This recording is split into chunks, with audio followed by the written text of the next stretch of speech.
자, 오늘 같이 하나님 말씀 나누도록 하겠습니다. 고린도전서 4장 1절에서 2절 말씀입니다. 고린도전서 4장 1절에서 2절 같이 한 목소리로 듣겠습니다. 시작. 차라리 마땅히 우리를 그리스도의 뿐이요 하나님의 비밀을 맡은 자로 여길지어다. 그리고 맡은 자들에게 구할 것은 충성이라. 아멘. 오늘 충성이라는 제목으로 하나님 말씀을 같이 나누도록 하겠습니다. 우리가 어제 나누었던 본문의 말씀은 이 아브라함이 그 조카 롯이 사로잡혔음을 듣고 집에서 길리고 훈련된 318명을 거느리고 단까지 쫓아가가지고 롯을 구원했다. 이런 본문의 내용들을 가지고 우리가 함께 나누었죠. 근데 이제 우리가 잘 알다시피 창세기 12장에서 아브라함이 가나안 땅에 왔잖아요. 그때 나이가 이제 75세였는데 사실 갈대아 우르에서 하나님께서 부르신 바 얼마의 시간에 걸쳐서 가나안 땅에 도착을 했는지 정확하게 그 연수는 알 수가 없습니다. 어쨌든 도착할 때가 75세였고, 그리고 이제 도착했을 때 가나안 땅이 마침 기근이 임해서 애굽 땅에 내려갔다가 거기서 여러 가지 우여곡절 끝에 다시 돌아왔잖아요. 다시 돌아와서 그 재물로 인하여서 이제 다퉜는데 사실상 뭐 갖고 다툰 것이냐면 땅의 문제예요. 땅의 문제. 우리나라가 굉장히 이제 이 아시아 국가 중에 제가 이제 보니까 조금 공부를 하다 보니까 우리나라가 6.25를 겪을 당시에 이 필리핀이 우리나라 도와주겠다고 군대를 파송할 정도로 아시아 국가 중에 굉장히 유력한 국가였다 그래요. 그래서 일본 다음으로 굉장히 발전한 나라를 뽑으라고 필리핀이었는데 필리핀하고 이제 우리나라랑 그 6.25를 기점으로 이제 확 갈려져 갖고 우리나라는 이제 하여튼간 뭐 일본도 일본이지만 일본과 더불어서 이 아시아에서는 경제 대국이 됐죠.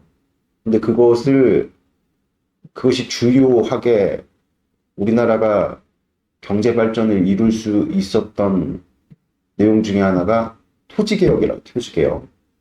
그래갖고 지주들의 어떤 그런 땅들을 이제 국가가 다 회수를 해갖고 농민들에게 그 토지를 차유할 수 있는 그런 어떤 개혁을 이뤄냈고 필리핀 그것을 이제 실패했다. 그래서 필리핀과 우리나라의 어떤 지금 GDP라 그러죠. GNP라는 개인당 1인당 국민소득 그 차이가 지금 우리나라가 35,000불인가 그런데 거기는 3,500불이래요. 그럴 정도로 엄청나게 차이를 냈다. 그래서 이런 어떤 경제적인 발전에 차이를 낸 근본된 원인을 토지개혁의 성공 유무로 이제 이야기를 많이 하죠. 그럴 정도로 이 땅의 문제가 굉장히 하여튼간 인간사에서는 중요한 문제죠. 그래서 우리나라도 이 독도를 두고 그 정말 그 하늘에서 이렇게 딱 보면은 그렇게 크지 않은 땅이잖아요. 근데 그 독도를 두고 엄청나게 일본하고도 굉장히 분쟁을 벌이고 있는 그런 문제들이 이 땅의 문제가 하여간에 여러 가지로 우리 삶에 미치는 영향력이 굉장히 크다. 그래서 어쨌든 간에 재산들이 많아지고 가축들이 많아지니까 목자들 간에 이렇게 다툼이 벌어지잖아요. 이제 그 땅의 문제로 다투는 내용들인데 아브라함이 그때 많은 것을 이제 권리를 양보해서 너가 좌하면 내가 우하겠고 우하면 내가 좌하겠다. 선택권을 이렇게 줬단 말입니다. 그때 이제 롯과 갈라졌죠. 갈라져서 아브라함은 여전히 가나안 땅에 이렇게 머문 채로 그 롯은 눈을 들어서 육안으로 보기에 좋은 땅, 그러니까 합리적으로 생각할 때 가축들을 잘 이렇게 돌볼 수 있는 그런 땅을 쫓아가지고 하나님의 약속의 말씀과 무관한 길을 걷게 되었고 아브라함은 가나안 땅에 머물렀잖아요. 근데 우리가 배웠다시피 창세기 12장에 가나안 땅을 아브라함이 그냥 헌신짝 버리듯 버리고 애굽으로 내려갔던 그 원인이 그 내면에 있다 그랬죠. 하나님이 누구신지를 몰랐고 하나님의 부르심에 대한 이해가 현저하게 떨어졌기 때문에 이 말씀을 내팽겨 쳤는데 이 애굽 땅에 가서 하나님이 누구신지를 깨닫게 되고 하나님의 그 부르심에 대한 이해를 갖게 되니까 어디에 머물 수 있는 거죠? 가나안 땅에 머물 수 있는 거예요. 아멘. 그러니까 롯이 왜 가나안 땅을 뒤로 한 채 소돔과 고모라를 택해서 나아가느냐? 그러니까 이게 이제 창세기 3장에 인간이 죄를 범했을 때 뭐가 사라지죠? 영적인 안목이 사라져요. 그리고 뭐가 강화됩니까? 육안이 강화가 되죠. 우리도 마찬가지입니다, 여러분들. 하나님에 대한 영적인 이해와 깊이가 우리 안에서 이게 성숙을 이루지 못하면 결과적으로 하나님의 그 약속의 말씀을 표피적으로, 그쵸? 겉으로 드러난 어떤 내용들로만 이해를 했을 때 하나님의 그 약속의 말씀에 대한 어떤 신실성, 끝까지 그 말씀에 충성을 다해서 이루는 데까지는 이르지 못한다. 이것을 오늘 이제 어제 그제에 걸쳐서 주님께서 우리에게 주신 핵심적인 어떤 그런 메시지인 것이죠. 그리고 어저께는 이제 우리가 아브라함이 그래서 이 13장에서 롯과 헤어지고 나서 하나님 나타나셔서 야, 동서남북 너희가 밟는 모든 땅을 내가 너에게 줄 것이고 내가 너를 반드시 지킬 것이다. 이렇게 주님께서 약속을 주시고 나서 이제 14장의 일들이 벌어지는데 그 간극이 또 얼마의 시간이 지나서 그런 일들이 벌어졌는지는 알 수가 없어요. 정확하게 성경에 기록되어 있지 않기 때문에 즉시로 그런 일이 벌어졌는지 아니면 시간의 어떤 간극을 두고 그런 일이 벌어졌는지는 알 수는 없지만 우리 추정컨대 정황상 어느 정도 시간이 지난 후에 그런 일이 이루어졌다고 봐야 될 것이 왜 그러냐면 이제 어디서 힌트를 얻을 수가 있냐면 창세기 14장 14절에 보면 아브라함이 그의 조카가 사로잡혔음을 듣고 집에서 길리고 훈련된 자, 그러니까 길리고 훈련된 자들이 일어서 가지고 어떻게 한 겁니까? 롯을 구원한 거예요. 그러니까 길리고 훈련된 자가 서려면 어느 정도의 시간이 필요하죠. 그렇죠?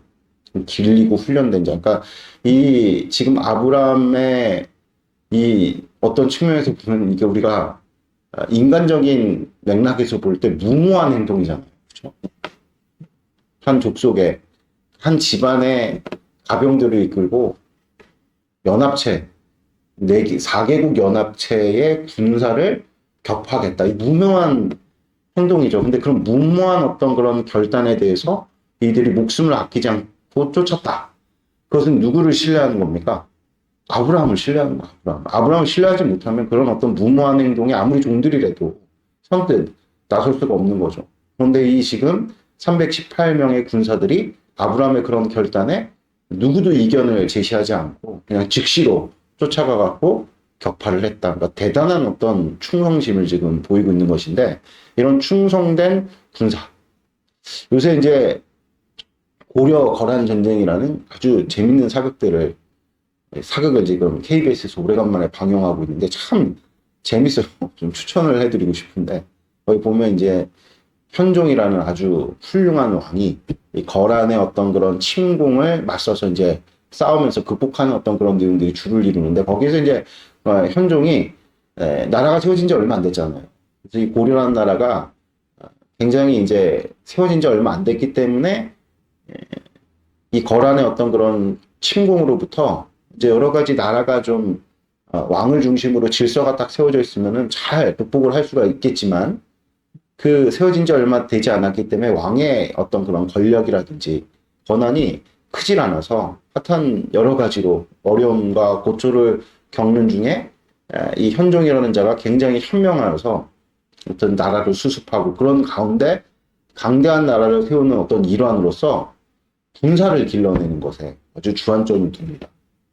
이게 어떤 나라를 강대하게 세우는 하나의 어떤 그런 조건이기도 하죠. 우리나라도 그래서 엄청나게 북한과 대치를 이루고 있다 보니까 많은 어떤 국방비를 1년에 이제 소비를 하면서 나라를 이제 굳건하게 세우려고 애를 많이 쓰죠. 그래서 이렇게 군사를 길러내는 것이 쉽지가 않아요. 그러니까 그럴 정도로 오늘 이 아브라함에 충성된 이 318명의 정말 물불을 가리지 않고 충성하는 이런 군사들이 세워질 때는 그만한 어떤 시간이 소요됐다 이렇게 봐야 되는 것이겠죠. 그러면은 참 이 아브라함이 앞서 밝힌 바처럼 창세기 12장에 보면 아직 하나님의 그 복되신 뜻이 무엇인지를 미처 깨닫지 못했단 말이에요. 그래서 여전히 세속적인, 그렇죠? 그런 어떤 면모를 가지고 애굽 땅에 내려가서 고초를 겪고 거기에서 이제 하나님을 알게 되고 깨닫게 되고 만나게 되어져서 이제 가나안 땅으로 나를 부르신 그 부르심에 대한 이해를 갖는 그 시점으로부터 이 가병들을 길러냈다 이렇게 볼 수가 있는 것이겠죠. 그러니까 무슨 뜻이냐? 아브라함 자체가 먼저 하나님 앞에 어떤 자로 섰습니까? 충성된 자로 섰다. 할렐루야? 아멘? 그럼 하나님 앞에서 이 충성된 자로 섰다. 이게 도대체 뭘까? 이게 이제 우리한테 중요한 어떤 내용인데, 왜냐하면 결국 이 318명의 충성스러운 군사를 세운 자가 누굽니까? 아브라함이야. 아브라함. 그러니까 마치 이 충성된 318명의 어떤 그런 병사들의 어떤 행태를 보면은 정말 아브라함을 위해서는 목숨도 아끼지 않는 그런 어떤 충성이 발휘됨이 누구로부터 온 거겠어요? 당연히 아브라함으로부터 왔는데 그 아브라함이 그렇게 신실한 자였냐? 그렇지 못했다는 거예요. 창세기 12장에 보면 아내를 팔 정도로 이렇게 성품이 뭐 이렇게 아주 그냥 강직했다 이렇게 볼 수 없는 어떤 측면에서 보면은 아주 좀 기드온의 300용사, 기드온의 그 300용사의 어떤 스토리처럼 좀 마음도 좁고 이렇게 넓은 마음의 소유자가 아니었음에도 불구하고 어떻게 이렇게 318명의 이 군사들이 자신의 주인을 위해서 목숨도 아끼지 않는 자가 되었을까? 그것은 여러분들 철저히 아브라함이 자신의 어떤 인간적인 어떤 면모를 부인하고 하나님 앞에 충성했던 어떤 결과로서 우리가 이해를 가질 수가 있는 것이겠죠. 그럼 아브라함의 하나님을 향한 그 충성이 뭐겠냐? 이게 이제 오늘 우리가 읽었던 본문의 말씀이죠. 잠깐만요. 이게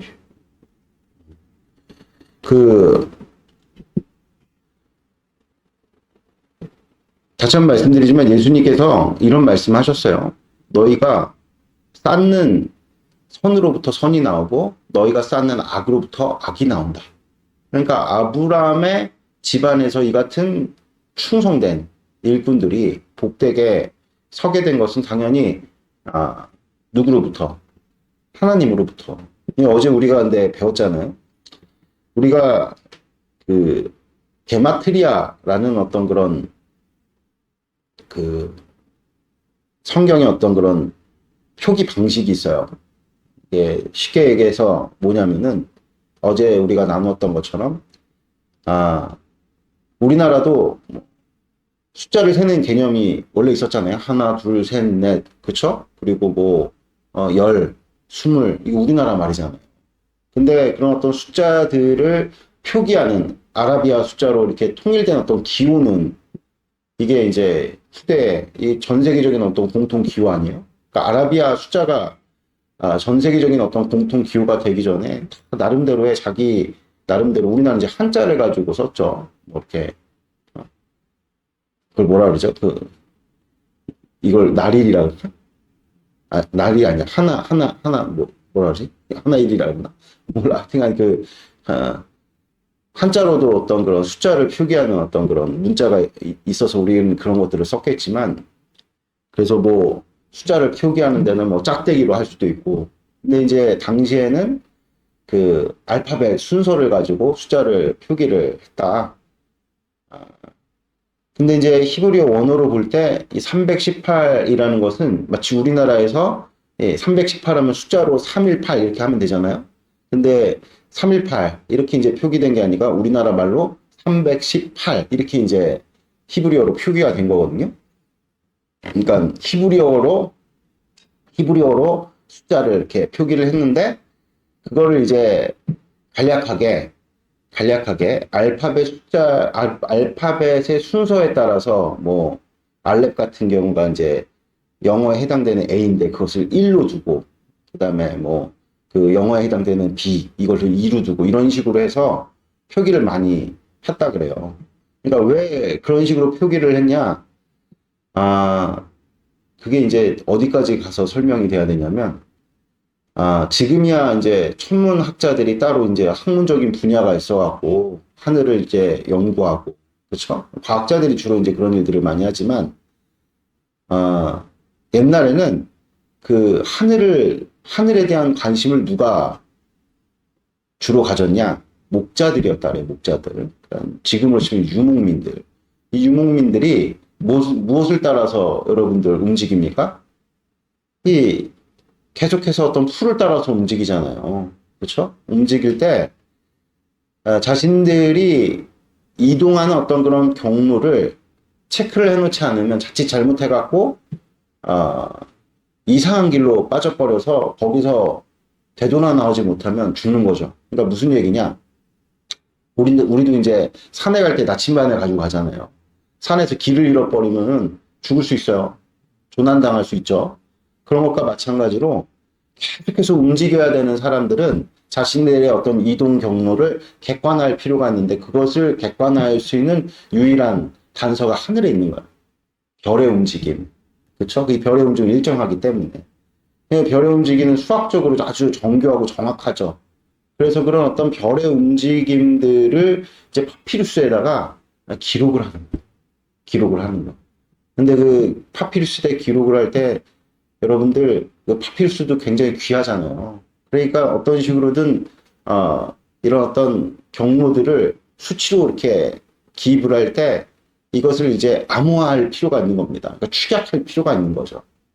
그렇죠? 그래가지고 하여튼간 누가 이 고대 사회에서는 천문학자와 동의어가 유목민들, 목자들이 곧 천문학자였고 천문학자들이 곧 목자였다. 그렇죠? 근데 아시다시피 유대인들이 어떤 자들이었습니까?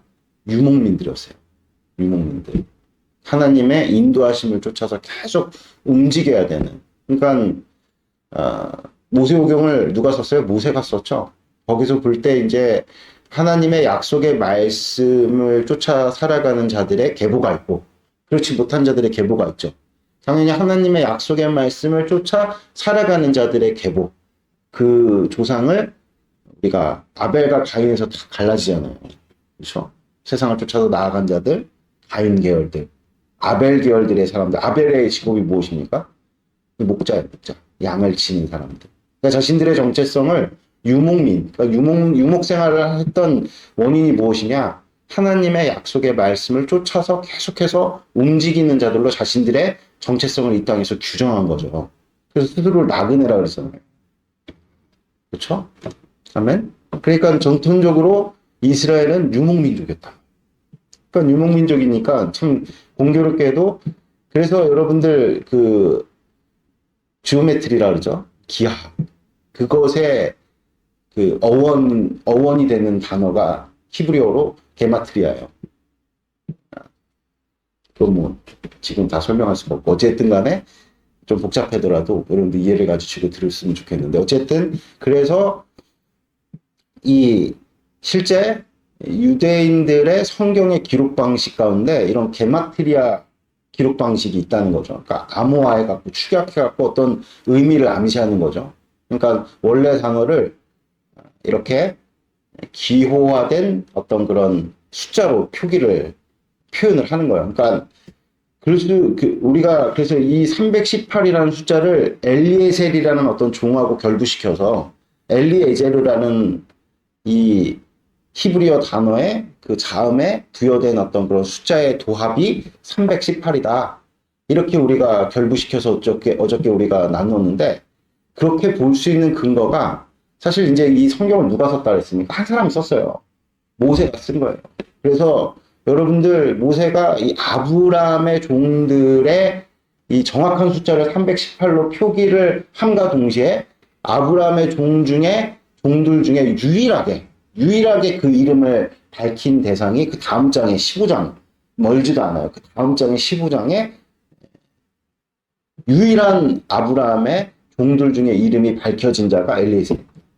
그것도 어떤 자로 밝혀지느냐. 아주 충성된 자. 얼마나 충성됐기에 아브라함이 무자했을 때 그를 무엇으로 여겼어요? 자식으로 여긴 거예요. 여러분, 자식이라는 게 결국에 이제 나를 이 땅 가운데 나란 존재를 계속 이어가는 존재거든요. 실제 그리고 나의 뜻과 그래갖고 여러분들 뭐 우리나라도 여전히 이병철 회장이 삼성을 일으키고 그렇죠. 그 삼성을 또 이렇게 잘 세운 이병철 회장의 아들인 이건희 씨가 이대 이제 회장이 돼갖고 또 잘 회사를 세우고 또 이렇게 발전시키고 또 그것을 누가 또 이어받았어요? 이재용 회장이 3대째 그 어떤 혈통을 통해 가지고 이 가업이 전해지는 것을 볼 수 있는데 왜 그러느냐? 그만큼 이제 아버지의 뜻을 가장 잘 이해하는 그렇죠? 그 아들 그리고 전통적으로 왕들도 혈통에 의해서 그렇게 왕자가 물려졌는데 뭐 요새 그래갖고 좀 많은 사람들이 그렇게 자꾸 대물림 하지 말고 그거는 뭐 부의 대물림이니까 독점하는 거다 뭐 그래서 뭐 전문 경영인들을 데려다 앉혀야 되는데 실제 전문 경영인을 데려다 앉혀가지고 회사가 잘 되면 좋겠는데 그런 통계적으로 볼 때 그런 경우들이 또 많지 않다 그래요. 그만큼 이제 그 가문에 한번 이제 기업을 일으켜 봤으니까 어떤 노하우가 있을 거 아닙니까? 그 노하우를 가장 잘 이해하고 전수받을 수 있는 그런 대상이 아들이잖아요. 아들이 아버지를 가장 잘 알겠죠. 근데 이제 아브라함은 무자했단 말이야. 아들이 없어요. 자신의 모든 유산 기업을 물려줄 대상이 없어요. 없는 가운데 아브라함이 한 사람을 지목해서 이 사람에게는 내가 물려줘도 결국에는 이제 내가 받은 하나님의 복되신 뜻과 말씀, 이 모든 이해를 가져서 나 대신에 나를 이어서 구현할 수 있겠다 한 종을 지목했는데 그 사람 이름이 무엇입니까? 엘리에제르. 근데 그 엘리에제르의 단어의 조합을 가지고 합해보니 318이었다. 다 더해보니까 318. 그리고 그 앞전에 보니까 아브라함을 위해서 죽기까지 충성한 그 무모한 도전에 함께 동참한 정말 예수님의 제자와 같은 318명의 그렇죠? 그 종들을 성경에서 이렇게 밝히는 것은 그냥 아무 이유 없이 그 수치를 이야기한 것이 아니라 여기에는 이제 아브라함이 길러낸 종들의 어떤 그런 충성을 분명하게 강조하고 있다. 이렇게 이제 우리는 봐야 되는 것이겠죠. 아멘? 오늘 이제 새벽에 너무 복잡한 얘기를 많이 했는데 중요한 어떤 내용들이기 때문에 여러분들 그래서 어쨌든 간에 아브라함의 이 같은 그렇잖아요. 여러분들 그 디모데후서 우리 2장 24절 우리 같이 한번 읽어볼까요? 디모데후서 2장 24절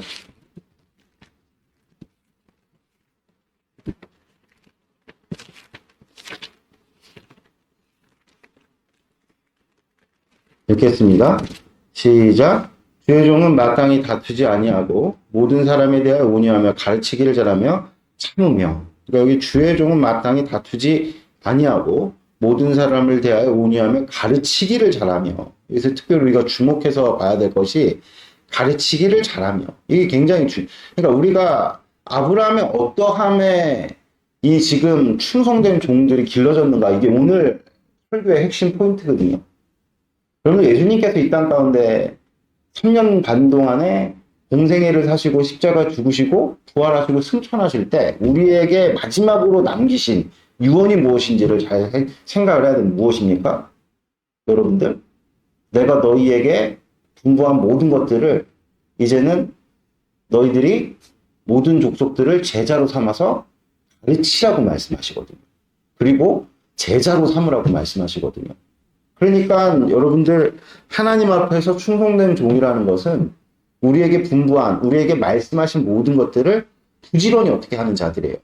가르치는 자들이에요. 그래서 오늘도 여기서 보니까 주의 종은 마땅히 어떻게 해야 된다고요? 뭐 여러 가지 종이 갖춰야 될 어떤 그런 미덕들이 있지만 여기서 중요하게 우리가 주목해서 봐야 될 게 주의 종은 마땅히 다투지 아니고 다투지 않은 것도 중요하고 모든 사람들에 온유한 것도 중요하지만 뭘 해야 된다고 말씀합니까? 가르치기를 잘해야 됩니다. 그러니까 여러분들 아브라함이 하나님 앞에 충성된 자로 그러니까 아내를 팔아먹고 말이죠. 자기중심적이고 이기적인 이 아브라함이 변화될 수 있는 가장 근본적인 원인이 어디 있어요? 하나님의 약속의 말씀이에요. 여러분들 그래서 우리가 디모데후서 2장 24절 같이 디모데후서 3장 15절에 17절 3장 15절에 17절 우리 같이 한번 읽어보도록 시작.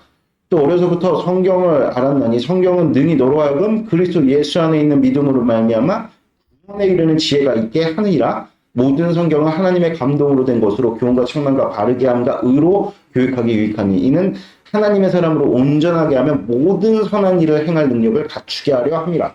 오늘 제가 여러분들에게 같이 이 말씀을 붙들고 충성이 무엇인가를 지금 배우는 시간입니다. 그러니까 아브라함이 여러분들 무엇으로 감화가 됐어요? 하나님의 약속의 말씀으로 감화가 됐단 말입니다. 아멘. 할렐루야. 그래서 하나님께 충성된 자로 딱 섰다. 그러니까 하나님의 종이 되었다. 그럼 아브라함이 이제 부지런히 뭐 하는 자가 되는 것이죠? 뭐 하는 자가 되는 것이죠? 가르치는 자가 되는 거예요. 할렐루야. 아멘. 그러니까 우리가 예수님이 우리를 구원하셔서 우리가 궁극적으로 오늘도 디사이플십, 처치십 이 모든 것들을 우리가 교회 안에서 뭐 철치십, 뭐 템플십 그러니까 우리가 교회됨과 성전됨을 이뤄서 궁극적으로 이 교회에서 양성하고자 하는 여러분들 모델이 무엇이냐? 예수님의 제자예요. 예수님의 제자가 되는 것이 교회됨의 목표입니다. 할렐루야. 그러면 여러분들 예수님의 제자가 된다는 것은 무엇이냐? 여러분들 사도들이 예수님께서 3년 반의 그런 헌신을 통해 가지고 어떤 자들로 여러분들 세워졌습니까?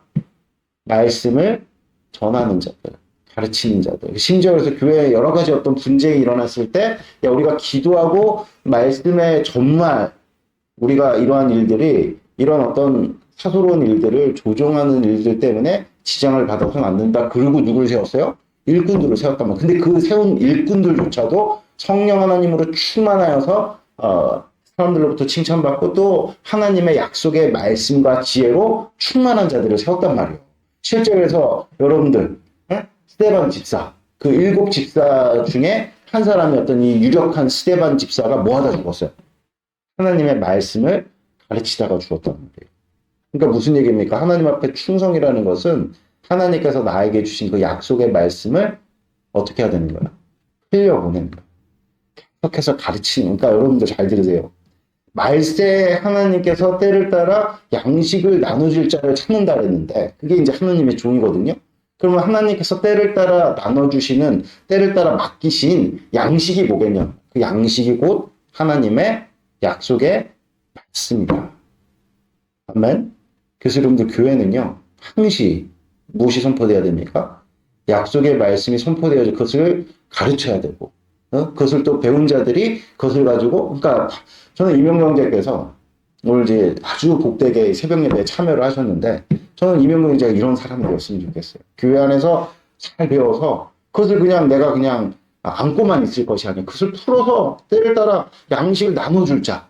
뭐 요새 뭐 참 논란이 많이 되시는 분이긴 하지만 이랜드의 뭐 박성수 회장님이 뭐 사랑의 교회 출신으로 오카노 목사님의 제자로서 그렇게 지금도 하시는지 모르겠는데 틈만 나면 직원들 붙들어서 하나님 말씀을 그 사랑의 교회 교재를 가지고 그렇게 제자 훈련을 많이 하셨다 그러죠. 그래서 뭐 요새도 뭐 감론을 받고 뭐 논란이 많이 있어요. 그 훌륭한 분이냐 아니면 뭐한 분이냐 그런 걸 다 떠나가지고 어쨌든 여러분들 한 시대를 풍미하셨던 분이시잖아요. 영향력 가지고 뭐 판단은 주님께서 하실 일들이고 적어도 그분이 기업을 일으켜서 뭐 많은 사람들 먹여 살리고 뭐 그런 일들이 나중에 하나님께서 다 판단하실 일이지만 적어도 그분이 그런 어떤 영향력을 가지고 많은 자들에게 그런 어떤 영적인 영향을 끼쳤다. 여기에 대해서는 여러분들 이론의 여지가 없죠.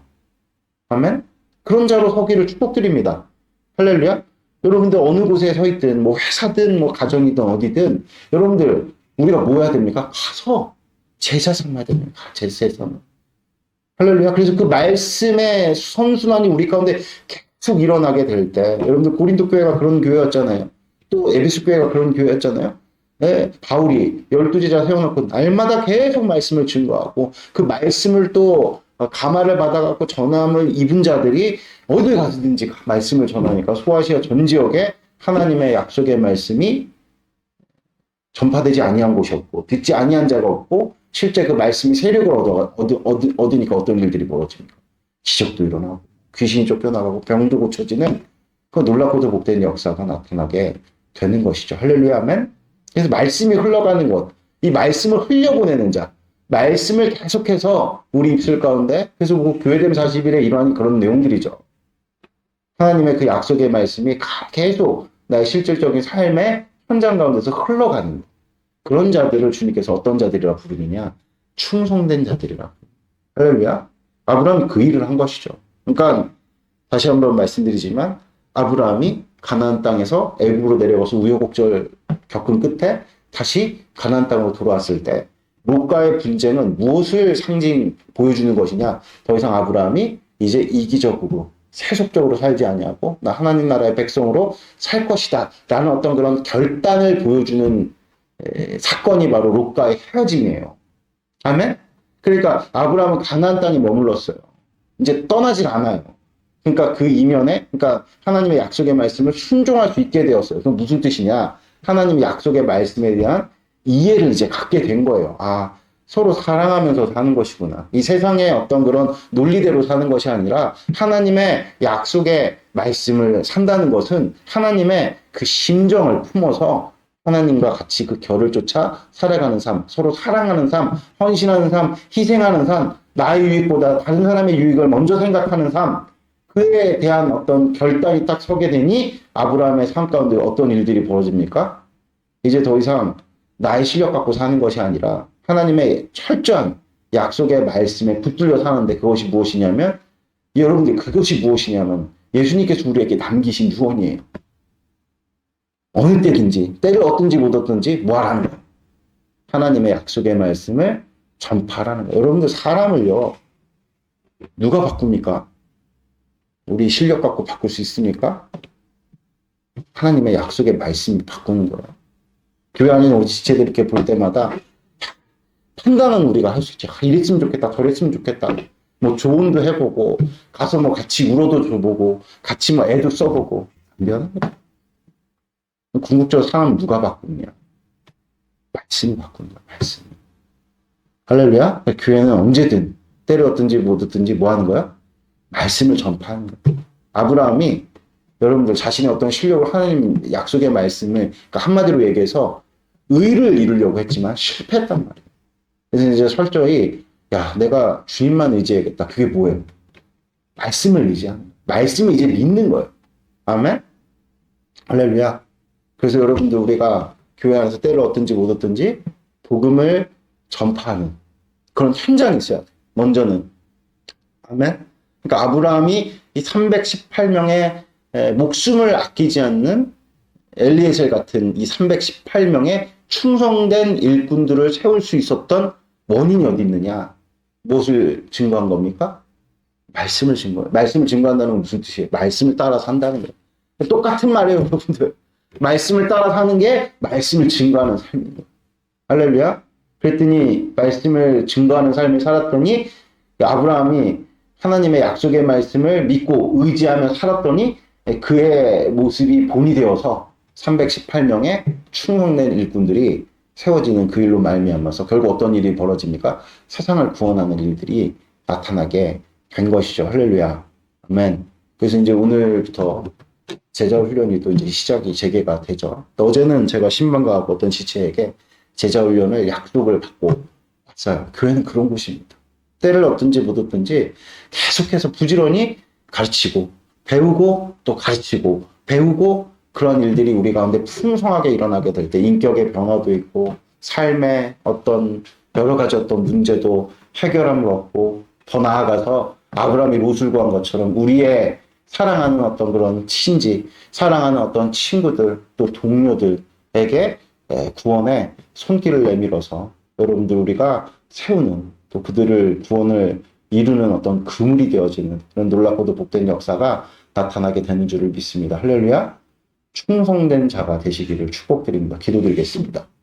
하나님 아버지 감사합니다. 오늘 선포된 말씀 우리에게 이루어 주셔서 주님께서 우리에게 요구하시는 것은 충성인 줄을 믿습니다. 오늘 말씀에서처럼 맡은 자에게 요구하는 것이 충성일 텐데 이 충성이라는 것은 결국 예수님께서 우리에게 주신 말씀, 너희들이 때를 얻든지 못 얻든지 어느 곳에 가든지 내가 너희에게 가르치고 분부한 모든 것들을 모든 족속으로 제자로 삼아 그들을 가르치고 제자를 삼으라 하신 그 유언의 말씀을 우리가 분명하게 붙들고 사는 것이 하나님 앞에 온전한 충성일 줄을 믿습니다.